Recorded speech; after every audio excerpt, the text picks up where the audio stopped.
All right, so we are on to the last topic for this playlist, and it's about the solar nebular disk model. So another solar system model that has been widely accepted is the nebular or the solar nebular disk model, or known as the SNDM.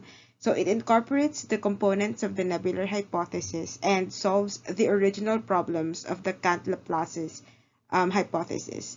And based on the solar nebular model, the solar system was formed around 4.55 gigaannum when interstellar materials in a spiral arm of the Milky Way galaxy underwent several stages, which are the collapse of clouds, the formation of planetesimals and protoplanets, and finally the formation of the planets. Now, for the first one, which is the collapse of clouds, the solar system was formed as a result of the condensation of hydrogen gas and dust, referred to as the interstellar gas and dust cloud.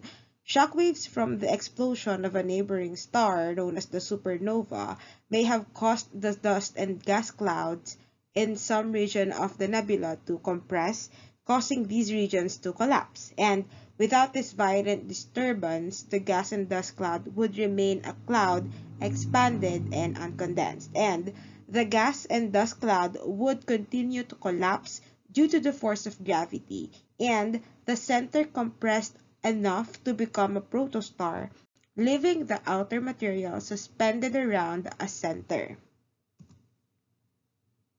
Okay, so as the cloud continued to shrink, its rotational speed increased to conserve angular momentum and flattened to form a disk with a large, dense flab in the center called the protoplanetary disk, or the protostar. So the contraction converted gravitational energy into heat energy and caused the center to glow. And when the temperature became sufficient enough, a nuclear reaction began at the core of the protostar and became the sun. So that is the first stage. For the second stage, which is the formation of planetesimals and protoplanets, the remaining gas and dust cloud formed disk-shaped bodies because of rotation, which is called the solar nebulae.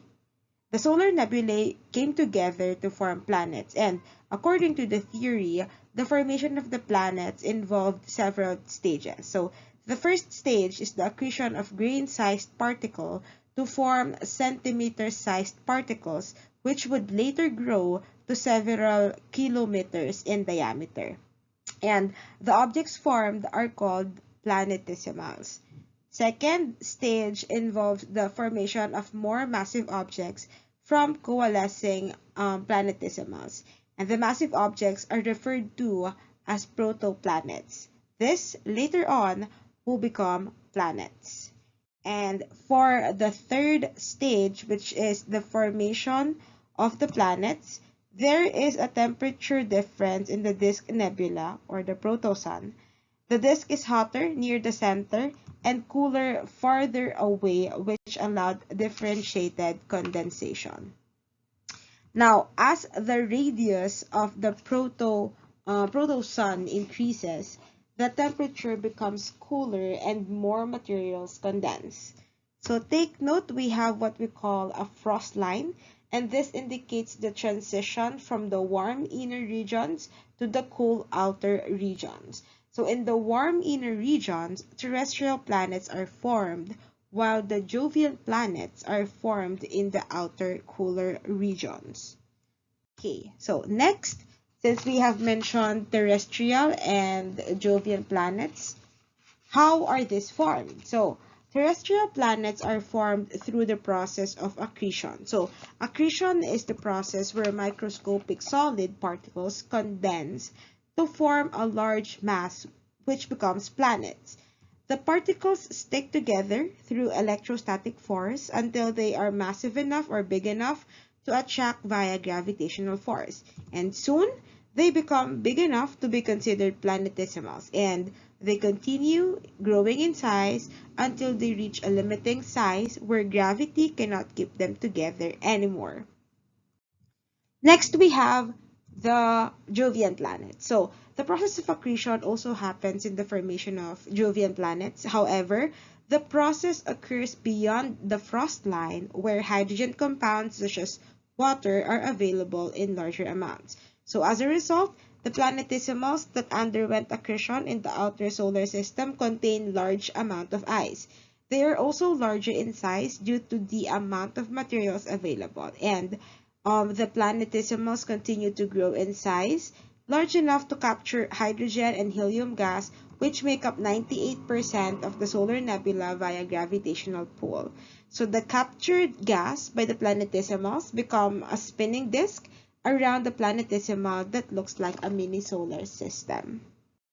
Next, other parts of the solar system, we have the Oort cloud. So far beyond the sun and planets, there exists a large cloud of icy materials and rocks. So this region is known as the Oort cloud, named after Dutch astronomer John Hendrik Oort. It extends around 750 billion kilometers from the sun to the edge of the solar system beyond the orbit of Neptune. And most of the objects in this region are composed mainly of rock, ice, ammonia, and methane.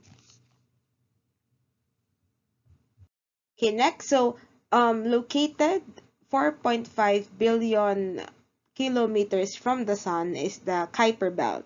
And this is a region of the solar system beyond the planets, extending from the orbit of the Neptune.